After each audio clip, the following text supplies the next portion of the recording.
Welcome back to CIA Declassified. It is 1983, the year of the pig.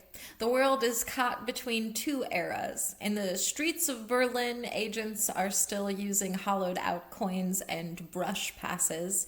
But in the laboratories of the Central Intelligence Agency, the shadows are getting a digital upgrade. The era of the paper trail is ending, and the era of the data stream has begun. The Cold War is no longer just about who has the most missiles. It's about who can move information the fastest without the enemy snagging the wire. To the agency, a field agent in Moscow was only as good as their last report.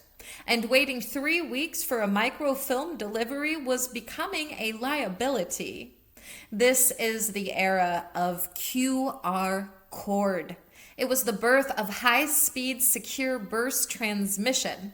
We aren't just talking about a faster phone line, we are talking about the technological tether that allowed an operative to scream 1,000 pages of intel into the atmosphere in a fraction of a second, leaving the KGB listeners with nothing but static. Why the designation QRCORD? The naming convention follows the strict technical logic of the agency's quick reaction capability codes. The reason for the name lies in the digraph QR. In the CIA's lexicon of the 1970s and 80s, the QR prefix was the functional designator for the Office of Technical Service, specifically regarding quick reaction capability projects. These were fast-tracked engineering solutions designed to solve immediate field problems. The suffix cord was the descriptive term for the secure link itself, a digital cord that bound the field agent to the home station. Unlike a physical cord, this one was made of radio waves and cryptographic algorithms, but the mission was the same: unbreakable connectivity. The reality of QRCORD was a masterpiece of clandestine engineering. To truly understand this digital revolution, we must look at the technical architecture separately from the boots on the ground experience. QRCORD introduced the first portable burst transmission devices that could fit inside a standard executive briefcase. The agency utilized a network of leased lines and satellite relays to bounce signals from hostile territory to Langley. Records prove the OTS developed a 9.6 kilobit per second encryption standard at a time when most commercial modems struggled at 300 baud. The project mandated that all QRCORD hardware contain thermite self-destruct triggers to melt the silicon if the casing was breached. Logs confirm the use of acoustic couplers that allowed agents to transmit data through public payphones in Prague. The agency commissioned the design of micro-disk storage units that could hold the equivalent of 500 typewritten pages. Records show the operation was essential in the 1985 exfiltration of technical data regarding Soviet radar signatures from East Germany. The project cost tens of millions in frequency management fees to hide CIA data streams inside commercial broadcast. Documents reveal the CIA used error correction protocols that could rebuild a message if 40% of the signal was jammed.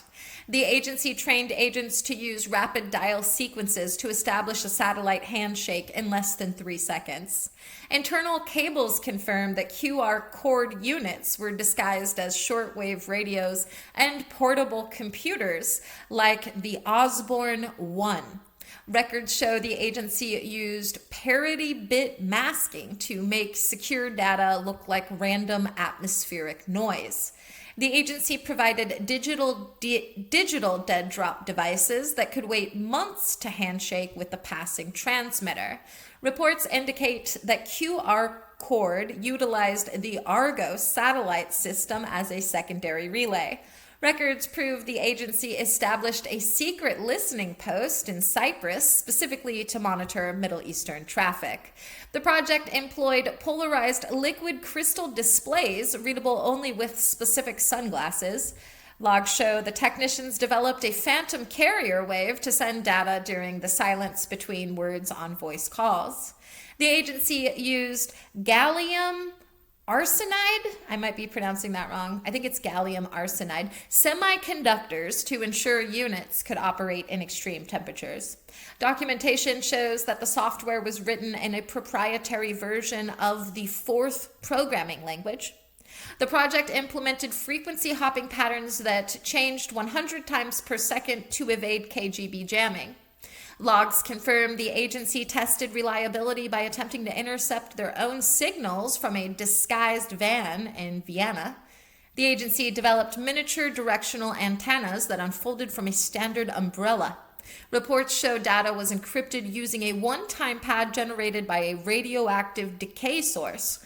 The project used battery backup systems that could keep memory alive for 10 years without power. Records prove signals were bounced off the moon during specific atmospheric conditions as a last resort link. The agency integrated QRCORD into the diplomatic pouches of friendly third country diplomats.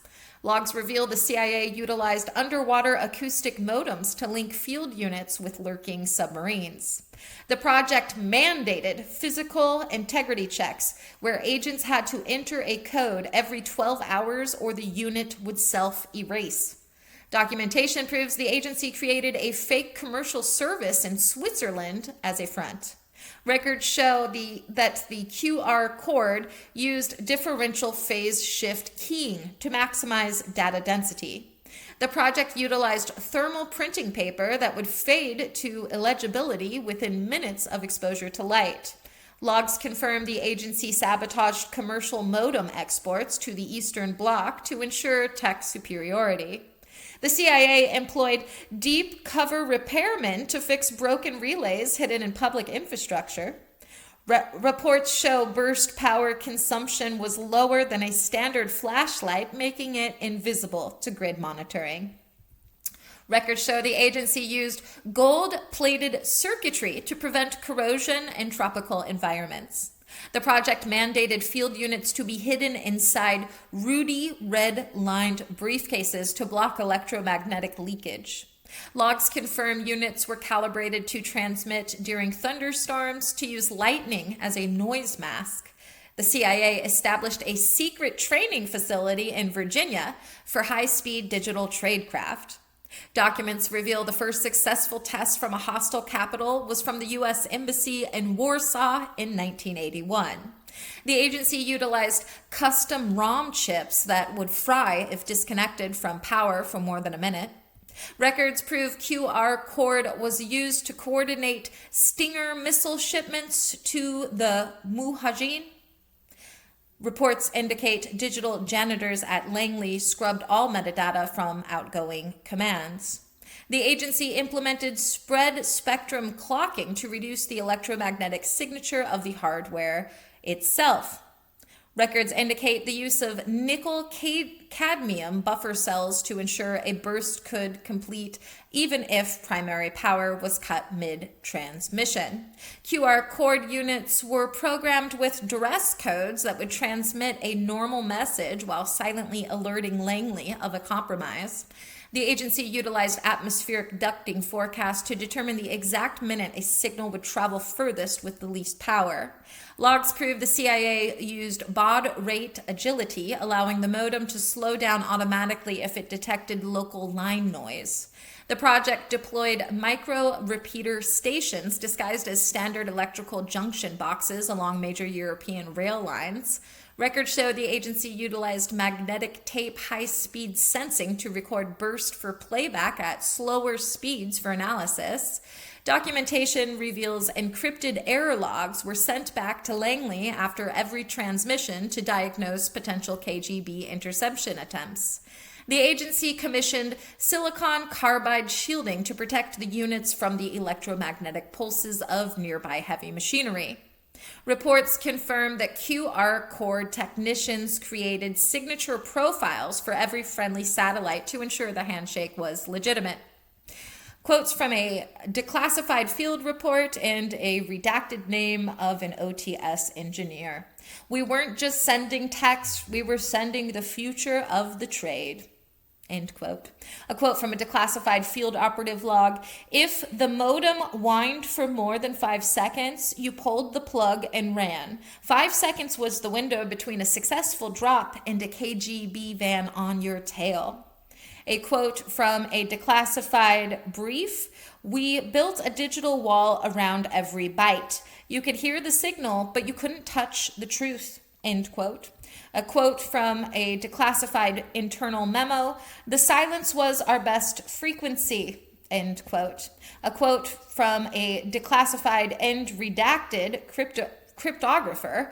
The math was the only thing we could trust when the human element failed. A quote from a declassified naval liaison report. The ocean is a great insulator for a digital secret. End quote. And a quote from a declassified project directive. We were cramming an encyclopedia into a pinhole. End quote. The files for QRCORD remain some of the most sensitive in the agency's history. The heaviest redactions, totaling over 340 pages of dense black ink, occur in the Global Relay Network and Encryption Architecture sections. The official reason cited is Exemption B1 regarding the protection of cryptographic methods that still form the basis of current operational security. Then there is the theory of the satellite parasite.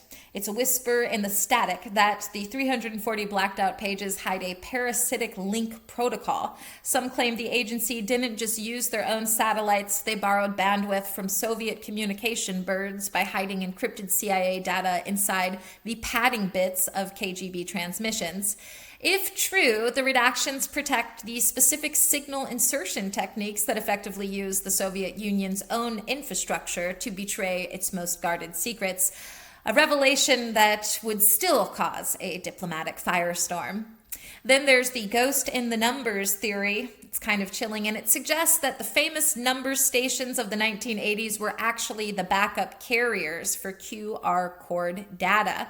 Speculators argue the redacted pages detail how high-speed digital bursts were hidden within the phase noise of the audio of the Counting Women broadcast. This would mean that the most public mystery of the Cold War was actually a high-tech digital cloak, and the redactions are hiding the fact that the agency was using civilian-accessible airwaves for classified data transport.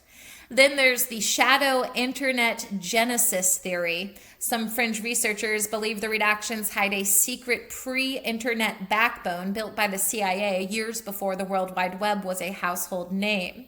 They argue that QRCORD wasn't just a link, but a fully functioning global network with servers hidden in embassy basements used to coordinate total agency awareness in real time. If these pages ever see the light, they might prove that the digital world we live in today was actually beta tested in the shadows of the 1980s intelligence community. Then there's the mind modem rumor. Perhaps one of the more radical speculations concerns a biological interface mentioned in the later, more heavily censored chapters. Theorists suggest that the redacted pages contain records of attempts to use QRCORD protocols to transmit data directly to an agent via subsensory acoustic pulses. The idea is that the agent didn't need a screen. They could hear the data in their inner ear through a disguised dental implant.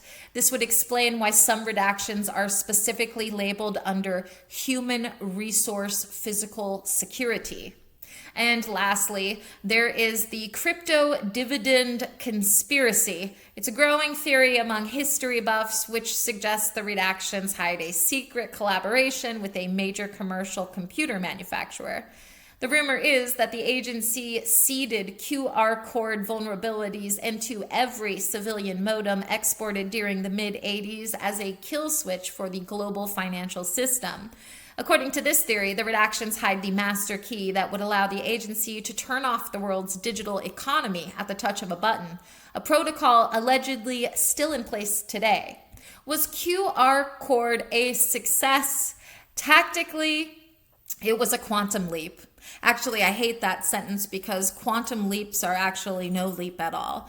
But it was a really great success. It reduced the intel cycle from weeks to minutes. Strategically, it was the silent dominance. By moving to the digital realm, the agency effectively blinded Soviet signals intelligence for years.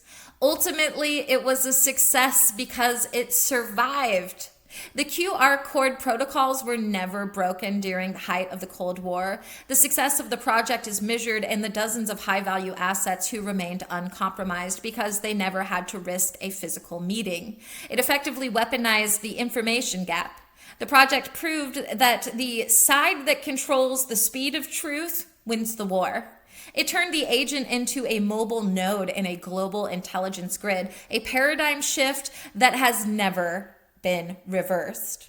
Beyond just survival, it paved the way for the modern digital first doctrine of intelligence. It successfully proved that technology could replace physical tradecraft in the most high-risk environments on Earth, and the fact that its core encryption logic remains redacted suggests its success was so total that the methods are still considered too dangerous for public consumption. As far as operational and technological breakthroughs go, the bits and bravery of QRCORD resulted in breakthroughs that define our modern connected life, such as burst transmission technology, the ability to compress massive amounts of data into a short, high-energy radio pulse. Today, this is the fundamental tech behind LTE and 5G data packets, allowing your smartphone to download movies in seconds. Public key encryption protocols. The early CIA algorithms for secure digital handshaking, this evolved into the SSL TLS encryption that protects every credit card transaction you make on the internet today. Error correcting code. The math required to fix data corrupted by jamming or poor signal. This is now used in satellite, television, and deep space communication, ensuring we get clear pictures from Mars despite millions of miles of interference.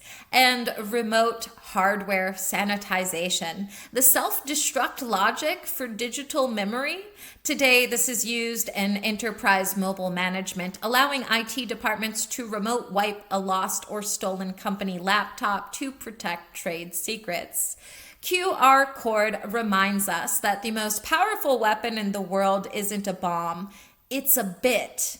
The project proved that the side that can communicate in the dark will always have the advantage in the light. We are still living in the world of the lightning line, where every encrypted message and every high-speed download is an echo of a briefcase in East Berlin. The wires have become wireless and the bits move at the speed of thought, but the struggle for the secret remains the same. The lightning hasn't stopped, it's just gotten faster. Every time you log into a secure bank account or send an encrypted text, you are walking the path paved by the pioneers of the digital shadow. The ghost of the 9.6K modem still haunt the high-speed fibers of the modern world. Thanks for listening. Keep your encryption strong and your signal clear. And remember, if you can hear the message, it's already too late. Join us next time as we examine Project Snowbird. In the shimmering heat of the desert, the agency didn't just build planes. They built Ghost of the Air. We'll uncover the facts behind Project Snowbird, the cover program designed to divert attention from the testing of the Nighthawk. It was a war of light and lies. Join us next time for The Shadow Wing. In the meantime, I'll see you in the archives.